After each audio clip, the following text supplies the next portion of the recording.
Good evening, everybody. It's the regularly scheduled meeting of the Somerville Planning Board at 6:02 p.m. on May 20th, 2021.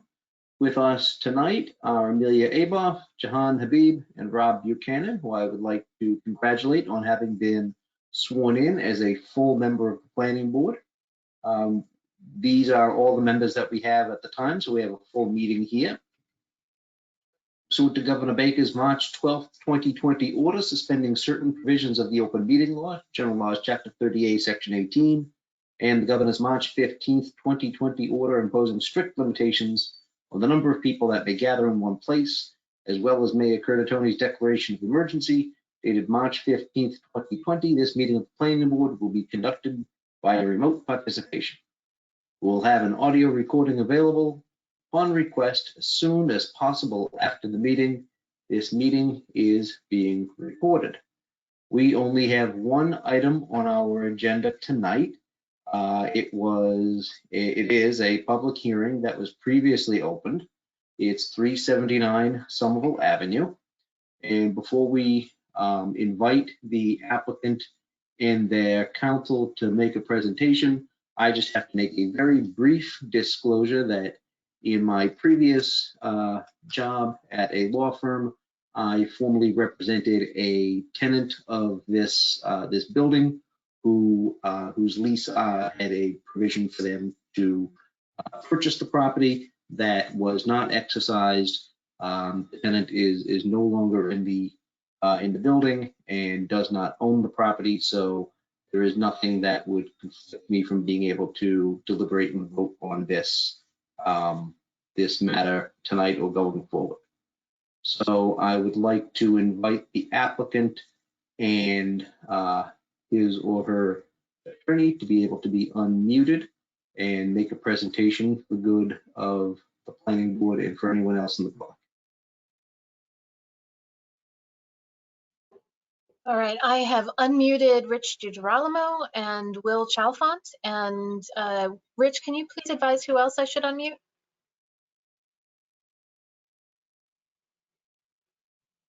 Rich, you're self-muted. Hi, this is Ann Vigorito. I apologize. I'm covering for Rich tonight. So this is Attorney Ann Vigorito. Will Chalfant, who is the architect, as well as Alon Sassoon. He is one of the managers of the LLC. They would be the only ones in attendance this evening for our team. Thank you, Ann. My apologies. Everyone on your team is unmuted. Will, I will make you a presenter. Thank you. Okay, is it, Mr. Chairman, members of the board, is it okay if I begin? Great. Good evening, Ann Vigorito, 424 Broadway, Somerville, Massachusetts. Here this evening regarding the applicant 379 Somerville Avenue LLC. This is a proposal to construct a 5-story net zero general building in the MR5 zoning district, which is located also in Ward 3. The general building does require site plan approval from the planning board. There will be 1,770 square feet of commercial space and 10 residential dwelling units above. Those units will comprise of 3 2-bedroom units and 7 1-bedroom units. The first level will contain the commercial space, as well as 2 of the residential units will be affordable units. The special permit is sought for the residential use this evening. I am joined by Alon Sassoon, who is the manager of 379 Somerville LLC this evening, as well as architect Will Chalfant of Calsa Design. There was also in our submission a transportation access plan, which was performed by Design Consultants. In that plan, it did discuss that there are 0 motor vehicle parking spaces. The site is in a transit area. There are 10 long-term bicycle parking spaces and 1 short-term bicycle parking space. The proposed landscape will also have green score of 0.26 above the 0.25 minimum requirement. This proposal had 2 very, very well-received neighborhood meetings. The first back on September 25th of 2019, it was discussed that the intent for the commercial space back then would be for a restaurant. And if any of you folks are familiar with the site, It used to house the Thunder Road restaurant and bar. And at that time, there was a belief or perception that Thunder Road would come back after this project was developed. However, due to COVID-19, that is no longer going to be something that can happen, but it is still believed that a restaurant, the owner is still seeking out some sort of a restaurant for that site. At this time, though, there's nothing that is leased or at that point. This project also went before the Urban Design Committee twice, back in October and November of 2020. I was there with Will Chalfant of Culsa Design. Some changes were made. They made a lot of sense. And we had a second neighborhood meeting on December 11th of 2020. And this also was very well received after the post UDC committee meetings. So this brings us to you this evening. At this time, I will hand it over to Will Chalfant to expand on the plans. And if there are any questions along the way, please let us know. Thank you, Ann. If I could get a thumbs up that everyone can see my screen, just so I'm, yes? Okay, great. Thank you, Mike. Thank you, Amelia. All right, so again, my name is Will Chalfant from Culsa Design. Nice to see all of you again. I'm gonna go through this as a timely manner, although we've got nothing behind us, so I guess we've got all the time in the world. So just to reorient yourselves, again, I'll as ask Ann, you not to make any undue delays tonight. Just no. I want to keep. It's a beautiful night. I want to keep everyone, get everyone out. So, Red Sox are playing. I mean, come on, let's go. So just to reorient ourselves, this is the current location of Thunder Road. As Ann mentioned, used to be a bar and nightclub. We did at one point go through the process of seeing if we could salvage this building, and it was deemed not historically significant, and we have been granted permission to demolish it. These are just the existing drawings of the building, single-story brick building. I believe this has been a few things over the years. At one point, maybe a record shop, I believe. I'm not positive of the name, but anyway, so our intention here is to expand the existing footprint. Our property line goes actually right here to what is now an alleyway, basically the midpoint of that alleyway. So it's a narrow site. The building is right up on the street, and we are continuing that, but I'll get into further detail as we go through the plans. So I do have full civil drawings here indicating stormwater management, utilities, where we're, taking care of that stormwater, treating it on site, obviously, with Cultec chambers in the rear. If we do need to get into this further, I would probably defer to DCI on this, as they are the experts, but we do have this full package here for review from the city, for the city rather. We've also done some landscape plans. Now, the MR district, as I'm sure you're aware, has some requirements as far as individual open space for each unit.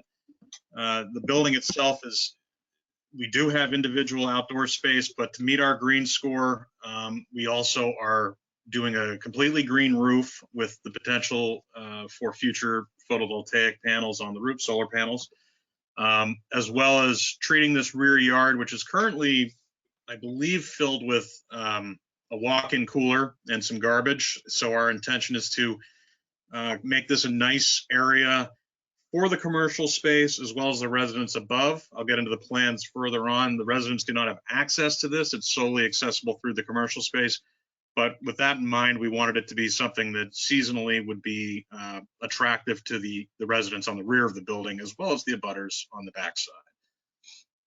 So we do have some full landscape drawings, as I mentioned, some of the plants, all native species, more contemporary fencing, and we're also going to be putting planters along the front with a seasonal variety of plants as weather allows.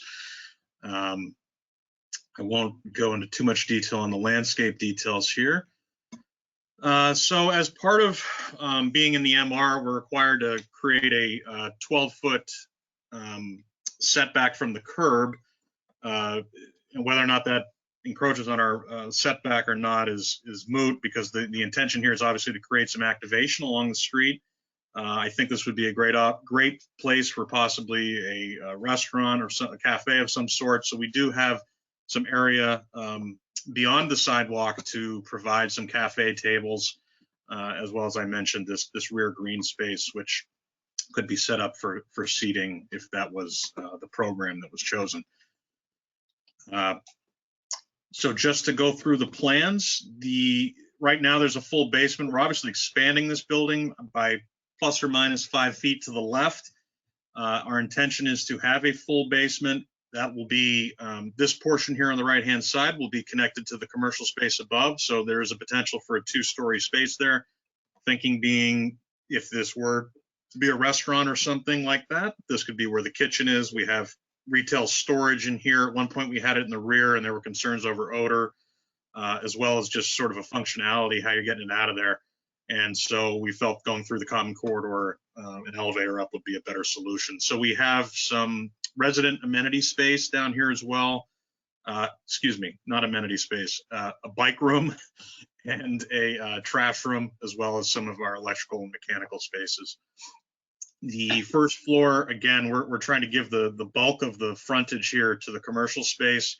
We're obviously providing 2 means of egress. So we have an exit stairwell over on the right-hand side here. And then our resident entry is here to the left with a vestibule and mail, as well as a transportation screen. This is a property located in the transit-oriented zone. We're not providing any parking, but there will be a transportation screen which will notify residents and visitors alike of the local transit options, whether that be bus or train, as well as their schedules and blue bike stations in the vicinity. So as we move up, they're smaller units in nature. They're more urban sized, but we have 2 1-bed plus a study on the rear. Again, we're providing an outdoor balcony for each of these. And then along the front, a somewhat larger 1-bedroom that has a nice terrace overlooking Somerville Ave.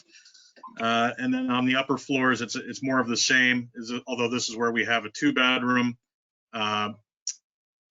All serviced by an elevator and 2 stairs. These will be obviously a fully sprinklered building. And then the upper floors 4 and 5, as you may or may not be aware, the setbacks for those levels as we go up in the MR, especially when abutting an NR zone, increase. So we have a 30-foot setback on the 4th and 5th floor on the rear. And then we have to additionally step back this 5th floor on the front side, an additional 10 feet once we get to that level. So, and then again, the roof will be a green roof. This is where our condensers will be. We have some space for solar panels.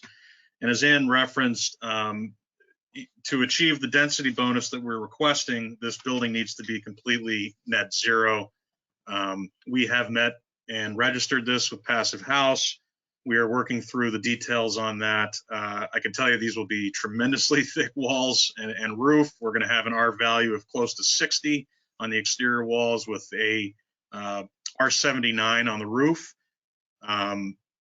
So the intention is for this to be net zero. It's going to be an incredibly efficient building, and we think it'll be a really nice addition to Somerville Ave. So, and I apologize for the lighting on this. Something has happened with my PDF program where the brick is reading a bit pink. So I just want to warn you now, that's not the intention. The intention is for this to be a very traditional brick, standard red.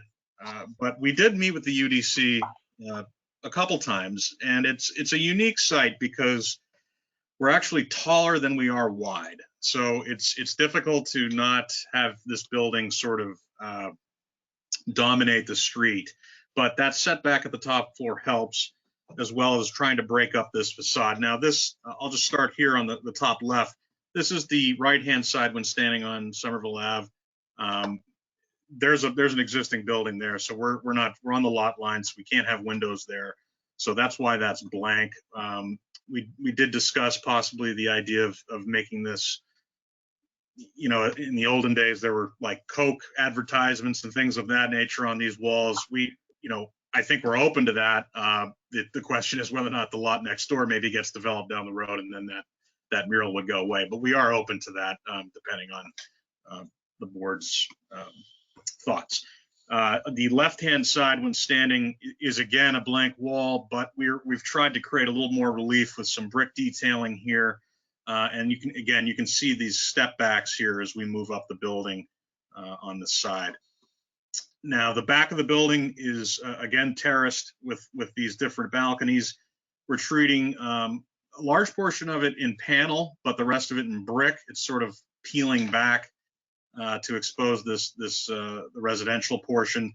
And then what we're doing, and when I get to the rendering, it'll make a little more sense here. This material is a pre-patinaed copper panel. So it has I guess you'd say a turquoise color. If you're familiar with copper, it ages over time. And these panels are actually pre-patinaed. I believe it's through the use of muriatic acid and some other methods, but they come and then they're sealed and then they don't change. But they have a really nice texture, some vibrancy. It's sort of a new material you don't see a tremendous amount on in Somerville Ave, other than the older cornices and gutters that have aged to that color. So we thought that'd be a really nice contrast against the brick and then some of our precast elements.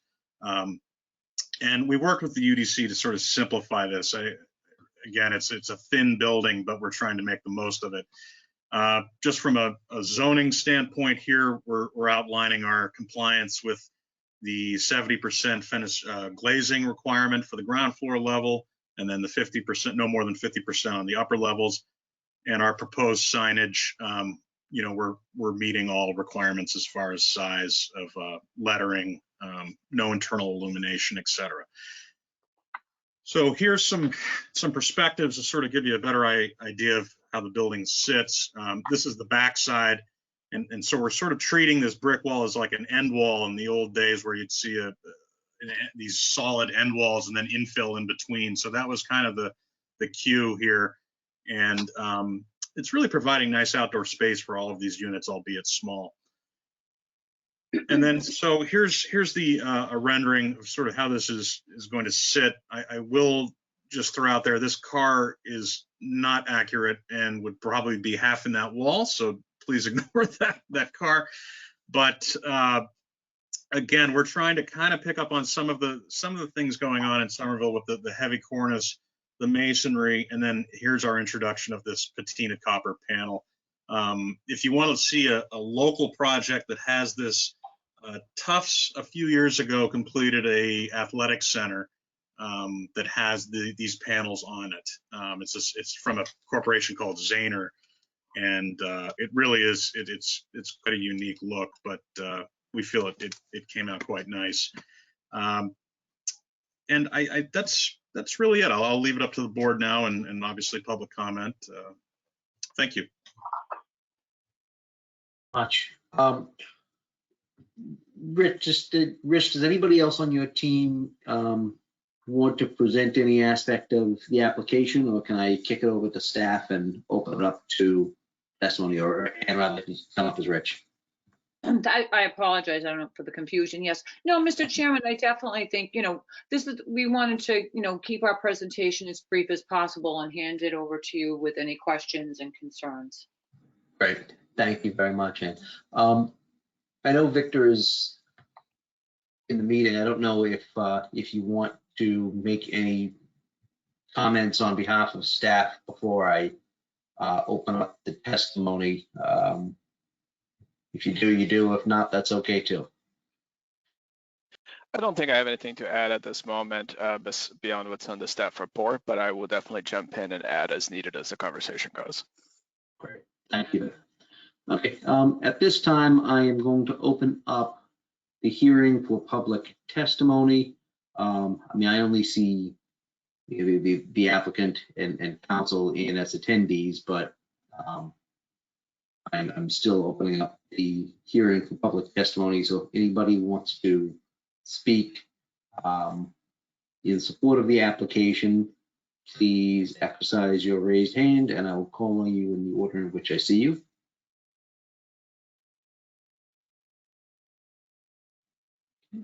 Seeing none, I'm going to close that portion of the public hearing. I'm going to open it up to anybody that wants to testify in opposition or otherwise express concern about this application.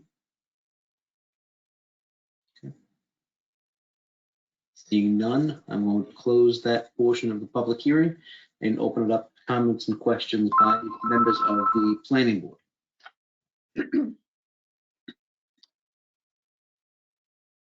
So I do have a couple of comments and questions. Does anybody want to precede me, or do you want me to go? I see Rob and Amelia, so let's go Rob first. Okay.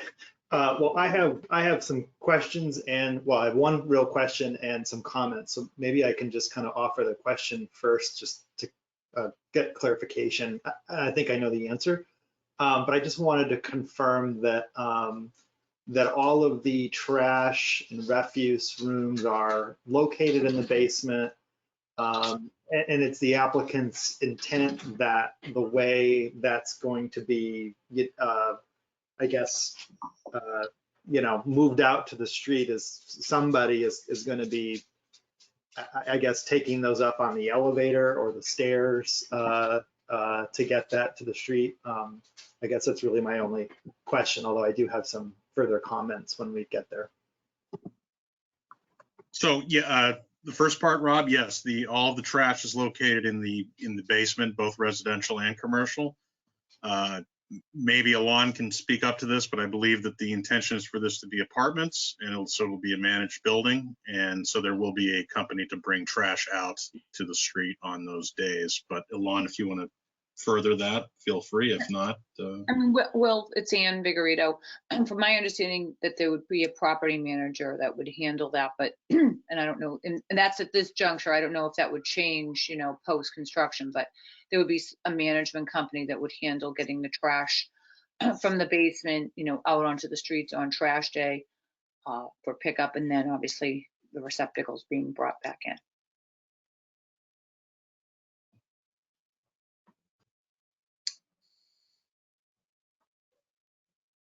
Thank you. Rob, did you have more questions? I have some design comments, but maybe I'll Go let. for it. No, this is okay. the time. So thank you. So I'll try to be as brief as I can, and I want to say how much I appreciate the brevity of the applicant's presentation. It's helpful, and it's not just because the Red Sox are playing. I think we get what's in front of us. So I go back, and I'm getting better at this myself. So, but I go back to the design guidelines that are kind of given to us in the zoning, and that's generally where I'm looking for my own guidance as I think about evaluating the proposals. There's a few that jump out at me, and I'm just going to describe them to you, and maybe as we continue to have the discussion, we can speak about some of these issues. But design guideline K, and for those who are following, I'm on page looks like 187 of the Somerville zoning ordinance.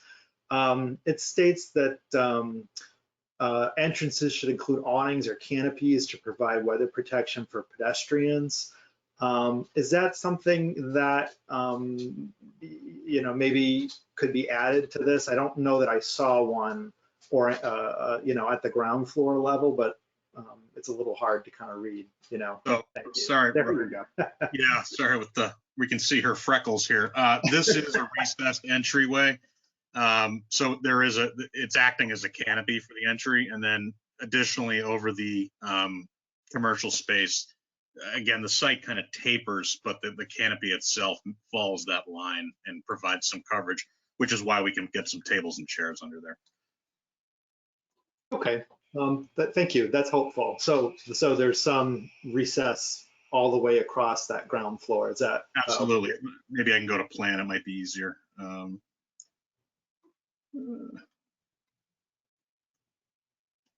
So this red line, the second red line rather, right here is the actual canopy. I'm sorry, this dashed line, I apologize. That's the canopy. Great, thank you. And I think my other kind of set of comments, are again sort of looking at the design guidelines. I'm picking up on N for those who have this open. It talks about kind of the materials, the fenestration should result in a consistent and harmonious composition that appears, I'm quoting, as a unified whole rather than a collection of unrelated parts. As I'm looking at this, I think I see the base and I see the fifth floor as being a base and a top. I'll just say, to me, kind of the middle part of the design building, I don't know that I would call that unified, just as I'm looking at it. The second floor is different than the third and the fourth floor. And I'm wondering if there's an opportunity to simplify the composition. And I don't have a strong preference, but there's a sort of a terrace on the second floor that follows the shape of the property line and sort of the shape of the street. One potential solution is just to repeat sort of a similar shaped balcony or extended terrace on the second and third floor, just to kind of give more of that repetition in fenestration pattern, et cetera, rather than having, because right now the way I read it is there's three different bays in the middle part of the building. All of them project out a different amount in toward the street. Two of the bays have centered windows. One of the bay has windows off center. The middle bay and second and third has balconies. The second floor does not. It just, well, and then there's sort of the blank wall on the second floor. To me, I don't know that it feels harmonious. And I think with some minimal changes and not a big change to program or even gross square footage, some of that could be potentially addressed. And I think the only other comment I would just add to that is, and I appreciate the fact that there's some treatment to the side of the building, and I think the pattern and the banding is helpful. One suggestion I had was, rather than have the band break between this what appears to be the second and the third floor, is bring it down a floor, have the differentiation between the base, middle, and then another kind of a band or something that shows the differentiation with the top, just sort of wrapping the front design elements around the side, just to give that a little bit more unity. So I'll stop there and let my colleagues get a word in. Thank you. Would you like me to respond to that or not? I can not. To the extent that you can at this time, yeah. Okay, I'll do it quick. Thank you, Rob, for the comments. I do appreciate them. We actually had some banding on that left wall, similar to what you mentioned before in it. And with working with the UDC, it kind of had a layer cake feeling to it. Given you're not really going to experience it that way because the building is obviously kind of tucked into this alleyway. And we did have a few more, so just to, I guess I'll try to address them as quickly as possible. These two bays are coplanar. They do come out the same distance. Obviously the difference would be this balcony. And that does match sort of the shape down below. But I understand your feedback, and we can certainly look at making minor tweaks here and there if that's what the board agrees upon. But thank you.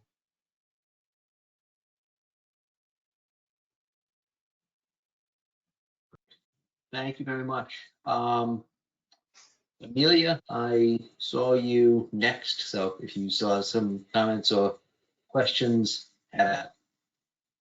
Thank you. I'm going to follow Rob's template and ask a question followed by some design comments. But could you talk us through what the loading will be for this building? Similar to trash collection, I'm just mindful that there's, I believe, this is depending on on-street loading, and if we could point out sort of where those nearest spaces are. I think there's also a bus stop quite near here, and I'm just curious how the whole configuration works as you're coming around a heavily biked corner. Right, so it will have to be street loading. I believe, I'm not positive, that this space is designated as loading currently. I'm not positive about that, but I think we could certainly look at making that a provision, just I mean, it's a good point, you know, depending on who's there. I mean, a restaurant's going to obviously require more loading than say an insurance salesman, but it would be a good thing to do so that we don't have to muck up the Market Basket parking lot more than it already is. So. Thank you. And on design, I think I'll be a little bit, I have fewer specific points to call out than Rob, but I have to say I also found this aesthetically to be a little bit jarring insofar as what we keep heading towards, I think, with the design guidelines is contextual buildings that are sort of an appropriate addition to an existing streetscape while acknowledging that we are building the square higher and denser. I mean, I have to say, Will, you've done yourself a great disservice by presenting a design that several of us liked so very much at 71 Bow Street, because I'm thinking about that and the really beautiful balance of architectural detailing that sort of was both modern and very reflective of the context of that building here. And I think it had a similar proportionality where it was taller than it was wide. That was a bit of a challenge. Mm-hmm. And when I look at how a building like that was handled and how this is proposed, I find them to be quite far apart, with this feeling substantially less contextual. I have some concern about the use of sort of a verdigris material in this bulk on this facade. When I think about the patina copper, I think we're used to seeing it in architectural elements that are either not very visible as a pedestrian, right? It's a common roof material, or it tends to be an architectural detail. And this feels like a very bright, very prominent swath of material that isn't really being, like, I love that you're picking up on that palette, because I think that's incredibly appropriate, but it feels odd to have it applied with such a broad stroke on a primary facade of a building. And I do also have some concerns about the composition of the bays and the fact that we switched from sort of a tripartite thing vertically to having one large horizontal appearing window on the top floor, which also just reads very strangely to me. And I feel like we have the opportunity to make this a little bit better with, again, some design tweaks. And I hope I appreciate that you've already gone through the UDC on this process. And I want to respect their feedback, but I feel like we're not quite there on this, in my opinion. Sure. So I will just say that when we went to the UDC, the original application did not have the patina copper on it. It was actually a mix of a dark metal panel, like a almost black dark gray, and the brick. And the UDC kind of pushed me in this direction. They really liked that idea. That being said, I hear you. It can be a little jarring. Again, I'm not sure if my rendering's doing me any favors, but you know, we can certainly look at making some tweaks with an understanding that we don't have to start the process over. That's my only concern for the applicant. But you know, we'd be happy to look at a different material, maybe just toning this down and using the patina as almost a picture frame material in some sense, just as the highlight areas instead, like it is at the top. Maybe that it somehow treats these bays that way, opposed to being all that. But yes, I understand the comment there, and I appreciate it. Thank you. I will say, I think that my PDF viewer is also being a little bit difficult, and I can't find the page that I had up before. But the appearance of the patina panels feels to me like it varies significantly between the renderings that we're showing this photorealistic way and the color that it is shown in the plan, in the other pages of the plan set. And then looking at the Tufts building that you referenced, as I quickly Googled, is a third and brighter color still. Yeah. So maybe getting a sense of, you know, some photos of materials against one another might be helpful in a next step, just to make sure that we're all understanding what the, what the panels would be. And I appreciate that it's something the UDC pushed you towards, but the concept of toning it down may help. And Understood. And honestly, sometimes these photorealistic renderings do more harm than good. I wish I could just be a watercolor painting and then we could all talk about it ethereally, but instead we're here. So yeah, I hear you loud and clear. Thank you. Thank you. Jahan, do you have anything that you'd like to? Yeah, go. Thank you, Mr. Chair. I want to start off by saying I really appreciate the presentation that the applicant has prepared. I also concur with my fellow board members regarding the design aspects, and I think they've captured my concerns very well. I do hope I have two questions that are going to be fairly brief. One is directed towards the applicant, the other one is towards the staff. So the applicant question is around the affordable housing units. Would it be possible to talk a little bit more about the composition? Are they 1 bedrooms, 2 bedrooms, and if possible to understand which floor they may be located on? I just want to kind of get a sense of where the affordable housing. Sure. This is Ann Vigorito. So generally we work this out with the housing department. They usually, because it's going to be 2 units, it's 20%. They usually pick units that are, of course, similar in design. It wouldn't surprise, definitely my guess is it'll be one bedroom and then one of, the 2 bedroom unit. And they normally would not be on the same floor. So we wouldn't see, both of them on the second floor. It could be the second and third floor. It could be the 4th floor in the 3rd, or the 4th and the 5th. Once we get to that component of, post planning board and we get into the permitting, the building permit, that's something that the AHIP will be worked out with the housing department. Kelly Donato, who's the assistant housing director, generally is quite involved in this. And then, of course, Mike Filoni, who is the housing director. But, normally we work pretty hands-on with Kelly Donato.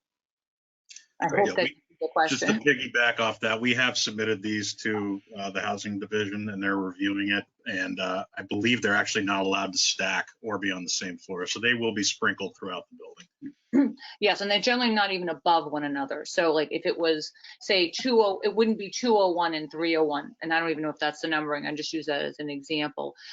More likely it would be, 201 and maybe 405 or 406 to, keep it, the diversity, for lack of a better word, maybe. Great, that's very helpful. The other question that I have is directed towards staff, and this is in relation to the staff memo.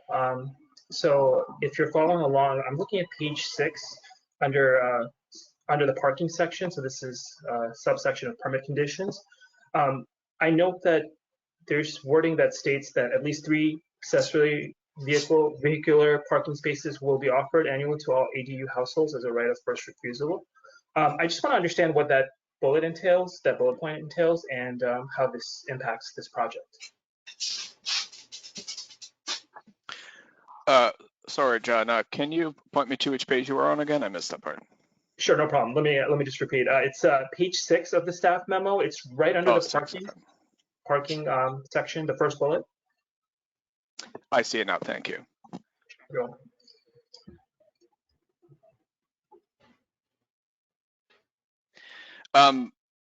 This is one of the provisions that Daniel Bartman recommended be added to this case. He has a bit of a deeper understanding of it than I do. But my understanding of it is that this would apply to, well, I suppose it would apply to on-street parking, but since this is a non-parking building, I'm not 100% sure on the full application of it. I would prefer to touch base with my colleague, Dan, who I think has a better understanding of this, and then follow up with you via email if that's okay with you. Sure, That would be great, Victor. Thank you so much. All And right, thank I'll you, follow Ms. up on that. Appreciate it. Thank you. I Mr. actually Chair, have that same question. I didn't know if it was a typo because, there's no parking requirements. This building's in a transit area. But I think I've seen it in other staff reports. It could be a template, maybe if parking becomes available. As we discussed with the housing, with the affordable units, they are afforded the same, benefits or, amenities, I should say, is probably as any of the other tenants. So maybe if parking did become available, I believe that would be the intent of that, the affordable units would share in those. Right. Mr. Chair, this is Rebecca speaking. May I offer something here? Yeah, Rebecca, what I was going to suggest is if staff wanted to convene with a more fulsome response in a couple of weeks, you can do that too. But if you want to address it now, go for it. We certainly can, and Mr. Chair, through you to Member Habib. One of the requests that has been made by the Housing Division is that when affordable units are provided within a building, which is, unless the team uses the buyout, is all of our buildings that provide parking. This is one of our standard conditions that's offered because we want to make sure, or I should say all of the administration wants to make sure that when there's a parking resource, it is also offered in a way that is fair and equitable to folks who are utilizing the affordable housing access options.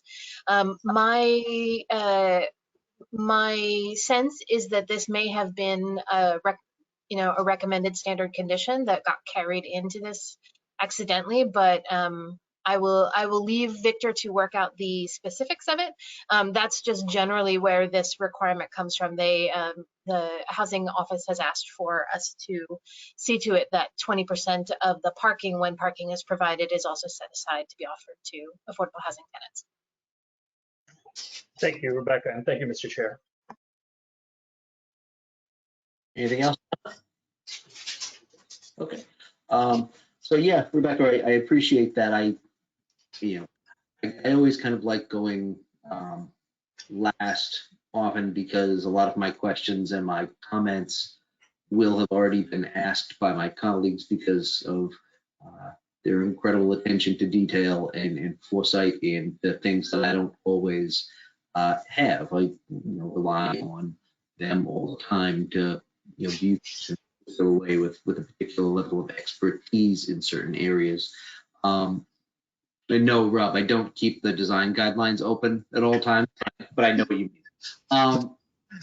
So my questions and my comments are going to be somewhat limited and maybe a little bit repetitive, but I'll try to reduce the repetition to the best of my ability. So first, I just want to thank you, the applicant and to Anne for being able to present a building that it's a design, the design notwithstanding, really fits, I think, what we're trying to accomplish, the type of use, building, size, scale, setback that we hope is built. And the fact that this is within a transit area and is not subject to parking requirements or to have parking on site, I think makes sense for the scope and the scale of this building. And I know that there is the proposed condition that everybody will know that they're not going to get a parking sticker either, and that's certainly something that I support. So I want to thank you guys for, by and large, you're like 75 to 80% of the way there in my estimation of getting us a really great project. The concept of the building and the type of the layout and how you intend to use the property, I think, is fantastic and right along the expectations that we have and that we've set out. My concerns are, I think my colleagues have expressed well, some of the design issues.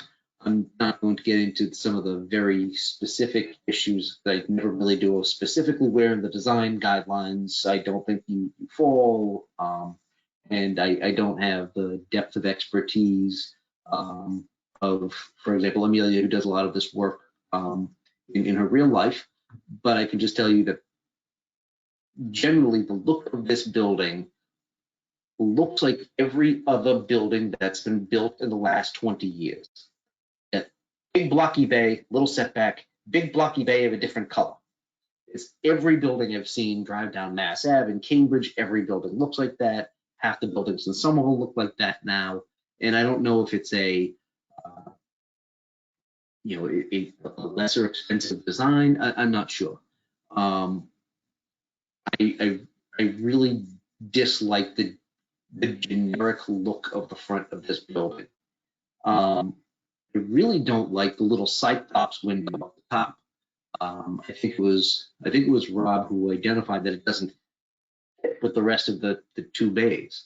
Either make it, two bays all the way up, or have a real cornice, but don't have a little, peephole window above the two bays. That doesn't. There's no cohesion to that top part of the building with the remainder of floors. All of my colleagues hit it, I think, right in that I can't tell exactly what this patina material looks like. I haven't gone by the building at Tufts, but I live right there. I can go by tomorrow.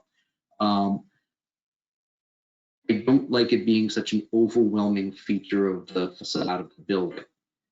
If what you're trying to do is liken it to copper, right, which, patinaed copper or whatever, when I think of the way that material has been used in Somerville and Boston and Cambridge and things like that, it's used as an accent. Right? So think about walking down from my office in Boston, walking down Beacon Street and looking at the beautiful townhomes that overlook the common and the public garden, and they're all accent pieces. Sometimes they're at just bay windows with top and bottom being patinaed copper, and that's beautiful. But you don't see an entire building front of patinaed copper, and that's what this is. It's overwhelming, and without actually knowing what this material actually looks like, I think that could be a mistake.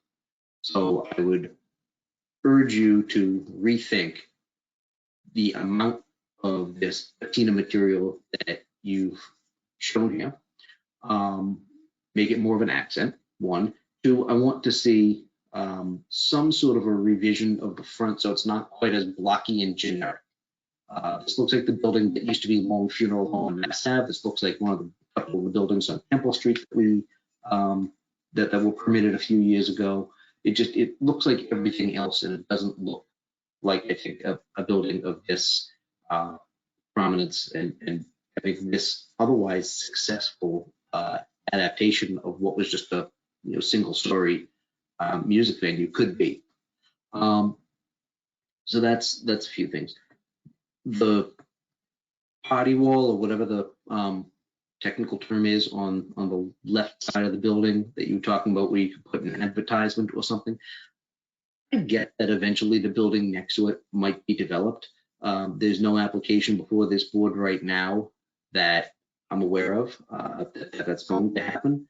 So I think that needs to be articulated in some way.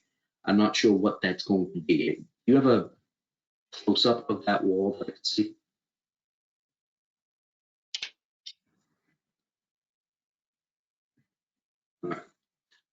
I mean, I can't. I mean, that's a graphic. I don't know if there's going to be any difference in depth between some of those vertical lines or whatever, but I think there needs to be some sort of a visual impact on the side of that building, with the presumption that the building next to it never gets built. I'm not saying put in a whole bunch of glass windows, because eventually they may be blocked up. But I think something needs to happen to make that a little bit more visually engaging. Even if it is set back and might not always be seen, it looks like the boring side of a wall that people will see. So I think something more needs to be done. The back, I think, is actually fine. It actually makes a back of the building look more engaging than most backs of buildings that we see. So I have no issue with the back of the building. It's the front and that side that I take some issue with, that I'd like to see revised. So those are my comments. And the last thing is, whatever brick you use, we will condition as it is our practice. And Rebecca is going to have to remind me of the official architectural term, but I think it's full course brick. We don't approve the brick facade, the thin brick, the fake brick. Always looks horrendous. No matter Yeah, how this much. will be full bed. It's always insist that it looks really good. No, it doesn't.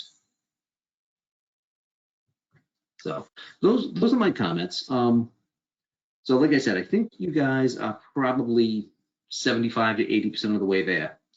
I think it just needs to be revised to meet the expectations of both what Rob has cited in design guidelines and what my colleagues and I have all thought of as kind of a, too much and too generic.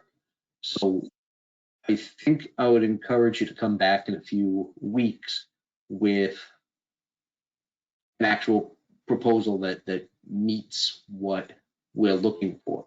I also note that in the staff memorandum, it indicated that at the community meetings that community members thought that the building looked a little bit too industrial, and I thought that was a good way of putting it. So I respect the UDC guiding you in a particular way, but it once again, it seems as though the members of the planning board disagree with some of the guidance of the UDC, and we would like to see a modification of the facade to meet what it is that we are hoping to see out of this project. Could planning and UDC create like a softball team so you guys could get together and all be on the same page? Because I agree with what you're saying. I just it's I mean, tough that didn't when- happen with the DRC either. well, I don't care what you call them.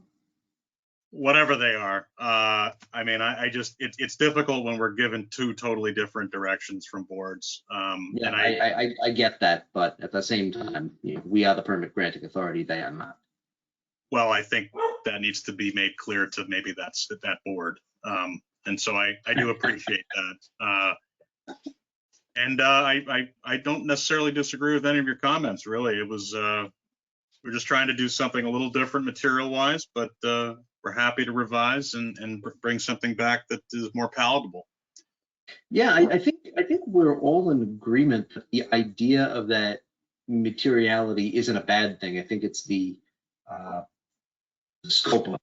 I think it could be. I think we all agree that it could be used well, and I think it's a nice, interesting, differentiator from what we oftentimes have seen. But I'm afraid it's like saying, "Oh, I really like this color blue," and then you just come up with like paint everything blue. It's like it's nice. It needs to be, I think, made in some moderation. Sure. Mr. Chairman, is the next planning board, would you want, is that June 3rd or June 10th? I think it's June 10th. It is June 10th. Yeah, that's what I thought. I mean, I had messaged Will. I do think that would give him enough time to, get something that might be more palatable.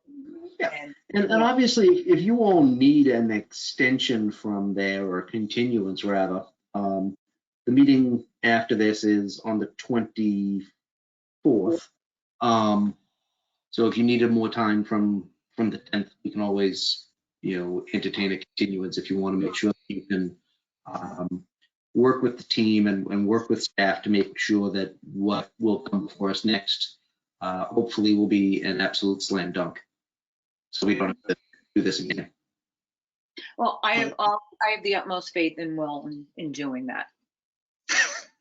Glad somebody does. Thank you, Ann. So I don't think we'll have a problem meeting the 10th. I guess my question is, you mentioned working with staff. My only hesitation is delaying. I don't want to have to go back to the UDC. And I guess your point was, well, they're not the permit granting authority, so don't worry about it. I just don't want to contradict their comments to the point where then it's I guess you're saying it doesn't matter, which is fine. Then great, perfect answer. That's great. I'll make my revisions and we'll be back. Mr. Chair, this is Rebecca speaking. Can I have a clarification if it would help Mr. Chalfant? Please do. This board has the authority to ask for you to make minor adaptations in order to meet the expectation that they have that a project visually, the impact of a particular project be mitigated, and to make it more contextually appropriate or something like that. The UDC offers their recommendation to the planning board, who may choose to accept it or not. And I think if I'm reading you correctly, Mr. Chair, my understanding is that you're accepting most of it, but making further changes, which is certainly within your authority. And you may do that without, with sending them back to the project back to the UDC, as was done for 3 Hawkins, or by asking just change it, just a smaller set of scope changes be made in front of this board. You always say things far more diplomatically than I. Thank you, Mr. Chair. So that is the expectation of the planning board, is that hopefully by the 10th of June, we will have an even more beautiful building to be able to vote on. Well, thank you, Mr. Chairman, members of the board. We look forward to seeing you on June 10th. Thank you so much. Have a great night, everyone. Thank you. Does anybody else have anything else they'd like to add on this application? Or you just said good night, so I will say good night to you. Yes, I think we have our marching orders, and we'll see you on the 10th. Thank you so much. Thank you. Thank you, everyone. Have a good night. Enjoy your evening. Thank you. I just said, and I know folks are jumping off, and we can take it up next time, but I think somebody had mentioned the question around the curb, or sort of the street. Robbie, we should bring this up next time. Okay, great. If the applicant has now logged off. Oh, okay, great. Gotcha. So if this is a question for staff that can be relayed to the applicant, I would suggest that you do that maybe by email. Okay. Okay. We do not have any other items on our agenda this evening. What time is it? It's 7 o'clock. We did an hour. What I'd like to do is at the next meeting that we've got, we are now down a clerk. So we may want to entertain a vote on the clerk of the planning board. So I have 2 people in mind. So I'm looking at both of you now. So does anybody else have anything they would like to add for the good of the meeting? Seeing none, the chair moves to adjourn, seconded by the vice chair. Roll call vote. The chair votes aye. Amelia votes aye. Jahan votes aye. Rob votes aye. Thank you all very much. Have a nice night. See you in a few weeks. Thank you. Good night, everybody.